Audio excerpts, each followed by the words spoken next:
नमस्कार, राम राम, जय श्री कृष्ण। स्वागत है दोस्तों एक बार फिर से आपके अपने इस YouTube चैनल पर। दोस्तों अपन पढ़ रहे थे NCERT class 11th geography subject और इसका चैप्टर नंबर 7 अपन पढ़ रहे थे। चैप्टर नंबर 7 में अपन पढ़ रहे थे प्रमुख स्थलाकृतियां और उनका विकास। तो स्थलाकृतियों में अपन ने जल के बारे में पढ़ा, अपरदित और निक्षेपित जो स्थल रूप थे उनके बारे में पढ़ा। आज अपन पढ़ेंगे भौम जल के द्वारा निर्मित स्थलाकृतियां, यानी कि जो जमीन के अंदर पानी है, जो जमीन के अंदर पानी रहता है वो भी अलग अलग प्रकार की स्थलाकृतियों का निर्माण करता है। ये भी अपर्दन करता है, निक्षेपण करता है। जिस तरीके से नदियां बाहर की ओर अलग अलग प्रकार की आकृतियां बनाती है, ठीक वैसे ही भौम जल भी क्या करता है, विभिन्न प्रकार की आकृतियों का निर्माण करता है। दोस्तों कैसे करता है? जब चट्टानें पारगम्य हो, कम संघन हो या फिर भ्रंशन वाली हो, जोड़ों वाली हो, तो जल का क्या होता है, अंतःस्रवण होता है। क्या होता है? अंतःस्रवण होता है। फिर पानी गहराई में जाकर क्षैतिज रूप से बहने लग जाता है, और जब क्षैतिज रूप से बहता है तो ऐसी कुछ चट्टानें जो जल के साथ विलयन होने वाली हो, जल के साथ घुलने वाली हो, तो उन चट्टानों जो जल के साथ घुल जाती है, उन चट्टानों में जल अनेक प्रकार की आकृतियों का निर्माण करता है। समझते हैं इसको कैसे? जैसे कि मान लीजिए ये आपका सरफेस है, आप यहाँ पर रहते हो। कहाँ रहते हो? धरातल के ऊपर। ये हो गए आप, सही है, थोड़ा सा मुंह तिरछा है आपका, है ना? तो आप यहाँ रहते हो। जब बारिश हुई, बारिश होने पर क्या हुआ, धरातल पर पानी आया, तो धरातल पर कहीं पर चट्टानें क्या होती है, कमजोर होती है, पारगम्य, यानी कि उनमें पानी आसानी से जा सकता है, या फिर कम संघन हो या फिर जोड़ों वाली हो। तो ऐसे होने पर ये जो जल है ये क्या करता है, अंतःस्रवण, यानी कि लंबवत गति करता है। धरातल के अंदर जल की गति होती है, इसे क्या कहते हैं, अंतःस्रवण। इसे अंतःस्रवण कहते हैं। जब जल अंदर चला जाता है, फिर अंदर जाने के बाद में जल क्या होता है, लंबवत, क्षैतिज रूप से बहने लग जाता है, यानी कि नदी के रूप में बहने लग जाता है। तो यहाँ पर क्या होता है, कुछ चट्टानें ऐसी होती है जो जल के साथ में घुल जाती है। अब वो चट्टानें कौन सी होती है? मुख्य रूप से चूना पत्थर और डोलोमाइट, क्योंकि इन चट्टानों में क्या पाया जाता है, कैल्शियम कार्बोनेट पाया जाता है। क्या पाया जाता है? कैल्शियम कार्बोनेट पाया जाता है। अब ये कैल्शियम कार्बोनेट क्या करता है, पानी के साथ घुल जाता है, दोगला होता है ये। तो ये चट्टानें दोगली होने की वजह से पानी के साथ दोस्ती कर लेती है, और पानी के साथ दोस्ती करके पानी के साथ घुल जाती है ना? तो पानी के साथ घुलने की वजह से क्या होता है, यहाँ पर अलग अलग प्रकार की आकृतियां बनती है। समझ रहे हो? इस तरीके से भौम जल क्या करता है, अलग अलग प्रकार स्थलाकृतिक रूपों का निर्माण करता है। इन स्थलाकृतियों को मुख्य रूप से क्रास्ट स्थलाकृति कहा जाता है। क्या कहा जाता है? क्रास्ट ट्रोपोग्राफी, यानी कि क्रास्ट स्थलाकृति। क्यों कहते हैं क्रास्ट स्थलाकृति? एड्रियाटिक सागर के पास में जो बाल्टिक क्रास्ट क्षेत्र है, एड्रियाटिक सागर के पास में जो बाल्टिक क्रास्ट क्षेत्र है, वहां पर चूना पत्थर के द्वारा निर्मित ऐसी आकृतियां पाई जाती है, इसलिए उनके नाम से इन स्थलाकृतियों को क्या कहा जाता है, क्रास्ट स्थलाकृतियां। यहां तक क्लियर है कि किस तरीके से जो जल है, जो जल बाहर से अंदर की ओर आ रहा है, तो धरातल में जाने के बाद में ये क्या हो गया, भौम जल, है ना? तो भौम जल किस तरीके से अलग अलग प्रकार की आकृतियां बनाता है। पहले जल जो है वो गहराई में जाता है अंतःस्रवण क्रिया से, फिर गहराई में जाकर वो लंबवत बहने लग जाता है, और डोलोमाइट और चूना पत्थर जैसी चट्टानों में कैल्शियम कार्बोनेट की प्रधानता के कारण उनको अपने अंदर घोल लेता है और वहां पर अलग अलग प्रकार की आकृतियां बनाता है, जिन्हें हम क्रास्ट कहते हैं। अब क्रास्ट क्यों कहते हैं ये भी अपन ने देख लिया। अब जो भौम जल है उसके द्वारा अपरदित और निक्षेपित स्थलाकृतियों को देखेंगे। तो अपरदित स्थल रूपों में कौन कौन से हैं? विलयन रंध्र। कौन से हैं? विलयन रंध्र, घोल रंध्र, ध्वजस्थ, निपात रंध्र, इसके अलावा रंध्र घाटी, इसके अलावा लेपीज, चूना पत्थर चबूतरे और कंदराएं। ये प्रमुख आकृतियां बनती है धरातल के अंदर। देखो, या धरातल के सरफेस पर देखो कैसे, ये आपकी स्थलाकृति है, ये आपका क्या है, सरफेस है, धरातल है। अब यहां से क्या हुआ, पानी का अंतःस्रवण हुआ, पानी अंदर की ओर गया। अंदर की ओर जाने के बाद में इसने क्या किया, लंबवत गति की। जब लंबवत गति की तो इसने यहाँ की जो चट्टानें थी, जो कैल्शियम कार्बोनेट युक्त जो चट्टानें थी, या जिसे कह सकते हैं चूना पत्थर या डोलोमाइट जो चट्टानें थी, इन चट्टानों को अपने साथ साथ में इसने घुल लिया। अब पानी के साथ में जब चट्टानें घुल गई तो यहाँ पर क्या हो गया, एक होल हो गया, एक छिद्र हो गया ना, एक छिद्र हो गया। छिद्र होने की वजह से क्या होगा, एक डिप्रेशन आएगा। मतलब क्या होगा, ये ऊपर से जो जमीन है ये नीचे की ओर धंस जाएगी इसको भरने के लिए। अच्छा देखिए, अगर मान लीजिए यहाँ पर ये आपका सरफेस है और इस सरफेस के नीचे यहाँ पर चूनायुक्त चट्टानें हैं और इस चूनायुक्त चट्टानों में क्या चला गया, पानी चला गया, तो क्या होगा, जब वो चट्टानें पिघल जाएगी तो यहाँ पे जगह बन जाएगी और जगह बन जाएगी तो यहाँ पे क्या हो जाएगा, इस तरीके का डिप्रेशन बन जाएगा। अब मेरी अंगुलियां ज़्यादा ऊपर नहीं हो सकती, टूट जाएगी ज़्यादा कोशिश की तो इस तरीके की कुछ आकृति बन जाएगी। मतलब ऐसे जमीन नीचे की ओर धंस जाएगी। जब जमीन नीचे की ओर धंस जाएगी तो यहाँ पर इस प्रकार की आकृति बनेगी। इसे हम कह देंगे विलयन रंध्र। क्या कह देंगे, विलयन रंध्र। अब देखिए हर आकृति इससे जुड़ी हुई है। अब इसी की आकृति, इस आकृति का आगे की ओर प्रोसेस हो रहा है तो ये विभिन्न प्रकार की आकृतियां बन रही है। आगे देखो, विलयन रंध्र बन गया। विलयन रंध्र होने के बाद में क्या हो रहा है, ये जो जल है अपनी क्रिया करता जा रहा है, तो ये क्या हो रहा है, इसकी गहराई बढ़ रही है और इसकी जब गहराई बढ़ जाती है, इस प्रकार की अगर इसकी गहराई हो जाती है, ये आपका कौन सा था, विलयन रंध्र। और इसके बाद में विलयन रंध्र किसके रूप में, गहराई बढ़ने के बाद में किसके रूप में परिवर्तित हो गया। अच्छा मैं इसको यहाँ पर बना देता हूँ, ये यहाँ पर आप विलयन रंध्र ही रहने देना क्योंकि आप कंफ्यूज हो जाओगे। ये आपका विलयन रंध्र। अब यहाँ पर बना देता हूँ मैं आपका कौन सा, घोल रंध्र। तो ये कौन सा हो गया यहाँ पर, घोल रंध्र। ये इसकी आगे वाली आकृति है। क्यों, क्योंकि यहाँ पर जल अपना काम कर रहा है, घोले जा रहा है इस चट्टानों को, तो ये जो है धसी हुई जमीन और नीचे की ओर धसेगी ना, तो नीचे की ओर धसेगी। अब ये जो घोल रंध्र बन रहा है, इसकी आकृति आपको कैसे दिख रही है, एक कीप के समान दिख रही है। क्या, ऊपर से चौड़ा, नीचे से क्या है, नुकुला, यानी कि एक कीप के समान इसकी आकृति बन रही है। इसकी चौड़ाई बहुत अधिक तक हो सकती है, यानी कि कुछ सेंटीमीटर या कुछ मीटर से लेकर 30 मीटर तक हो सकती है। इसकी गहराई 30 मीटर तक हो सकती है। और चौड़ाई की बात करें तो इसकी चौड़ाई जो होती है बहुत सारे, यानी कि सैकड़ों हेक्टेयर तक भी हो सकती है ना। तो ये घोल रंध्र बन गया। अब इसके बाद में आता है आपका ध्वजस्थ निपात रंध्र या डोलाइन। अब देखो यहाँ पे नीचे क्या हो रहा है, आपका जल अपना काम कर रहा है। ये बताओ नीचे वाला खोखला स्थान है क्या, जी बिल्कुल है। इसके बीच में एक परत बनी हुई है बस। अगर ये परत टूट जाती है, ये परत टूट जाती है तो क्या होगा, ये पूरा का पूरा क्या हो जाएगा, खोखला हो जाएगा इस तरीके से। और अगर इस तरीके से ये खोखला, यानी कि जो घोल रंध्र की जो छत थी अगर वो टूट गई, घोल रंध्र का जो आधार था वो टूट गया, तो इस छत को टूटने को कह देते हैं अपन ध्वस्त रंध्र या फिर निपात रंध्र या फिर इसे ही कहते हैं डोलाइन। क्या कहते हैं, डोलाइन। यहां तक क्लियर है। देखो विलयन रंध्र क्या होता है, धरातल पर थोड़ा सा डिप्रेशन आता है, उसे विलयन रंध्र कहते हैं। जब वो डिप्रेशन गहरा हो जाता है तो उसे घोल रंध्र कहते हैं।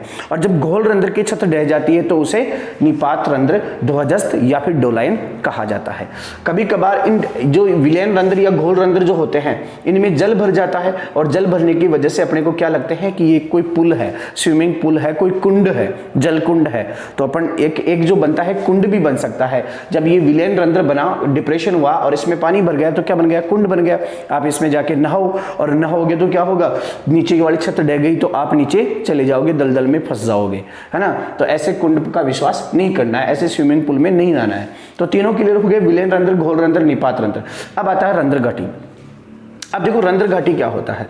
जैसे मान लीजिए ये पूरा आपका ये सरफेस था और इस सरफेस में पहले यहाँ पे डिप्रेशन बना, फिर यहाँ पे क्या हुआ, एक वो जो निपात रंध्र का निर्माण हुआ, छत ढह गई। फिर यहाँ पे क्या हुआ, एक निपात रंध्र का निर्माण हुआ, छत ढह गई। फिर यहाँ पे एक निपात रंध्र का निर्माण हुआ और छत ढहने के बाद में निपात रंध्र बन गया। तो इस तरीके की कुछ आकृतियां बन जाएगी, है ना। इस तरीके की आकृतियां बनेगी। जहां पे चूनायुक्त चट्टानें होगी तो वहां पर इस प्रकार की आकृतियां बनेगी। तो जो घाटी रंध्र बनेगा उससे पहले क्या बन जाएगा, आपका लेपीज बन जाएगा। लेपीज कैसे बन जाएगा, देखो सरफेस में क्या हो रहा है, ऐसे निकुले अब क्या बचे हुए हैं, कटक बचे हुए हैं, इस तरीके के नुकीले कटक बचे हुए हैं। यहाँ पर जो पहले सरफेस बराबर था, इस तरीके से था, अब वो कैसे हो गया, एक कटक नुमा, अंगुलियों के आकार का ऐसे कटक नुमा स्थलाकृति बन गई, है ना। और इन स्थलाकृतियों के बनने से क्या बन गए, इसको अपन क्या कह देंगे, लेपीज कह देंगे। क्या कह देंगे, लेपीज। तो ये आपका लेपीज भी कंप्लीट हो गया। यानी कि जब ध्वजस्थ रंध्र बनता है और बहुत सारे ध्वजस्थ रंध्र जब पास पास में हो जाते हैं, तब क्या हो जाता है, देखो ये कीप की आकृति बन रही है, क्या, घोल रंध्र। ये भी घोल रंध्र है, क्या, ये भी घोल रंध्र है, ये भी घोल रंध्र और ये भी घोल रंध्र।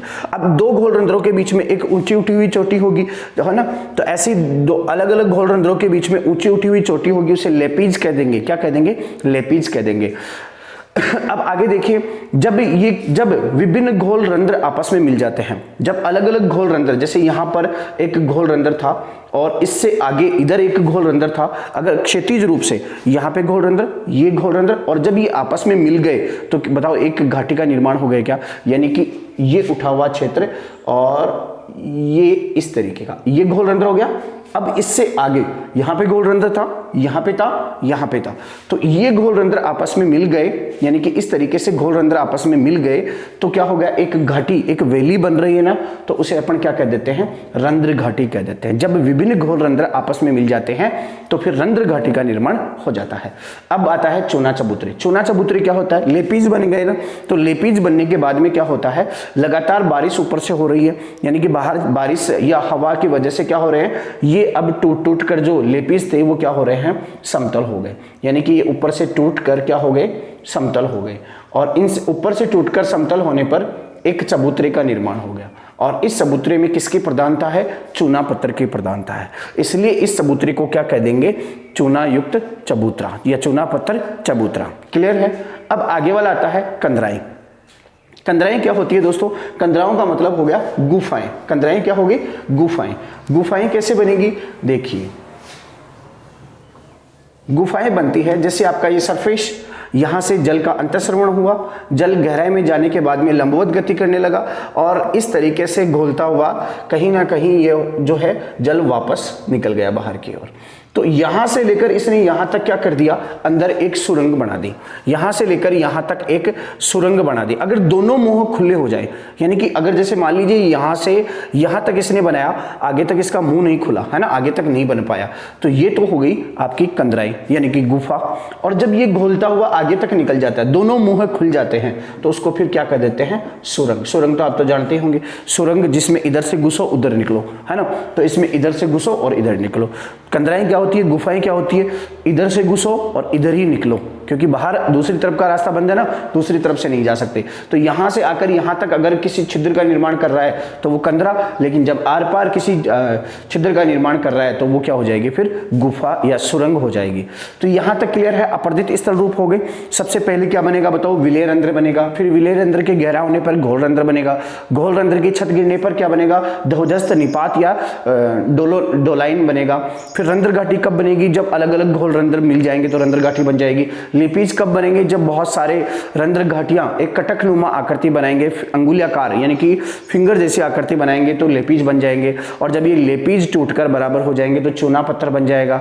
और जब भूमिगत जल बहता हुआ एक गुफा का निर्माण कर देगा तो वो कंदराएं हो जाएगी। और गुफा की दोनों मुंह अगर खुल जाएंगे तो वो क्या हो जाएगी, सुरंग हो जाएगी। क्लियर है यहाँ तक। आई थिंक अपर्दित स्थल रूप आपके कंप्लीट हो गए हैं। अगर फिर भी नहीं हुए हैं तो एक बार दोबारा से देखिए, दोबारा से देखकर इसको आगे बढ़ाइए, क्योंकि एक जो आकृति बन रही है उसी से क्या है, सभी आकृतियां जुड़ी हुई है। तो सभी आकृतियां एसोसिएट है। एक आकृति समझ में आएगी, ऑटोमेटिकली आगे वाली आकृतियां भी समझ में आ जाएगी। तो अब देखते हैं भौम जल के द्वारा निक्षेपित स्थल रूपों को।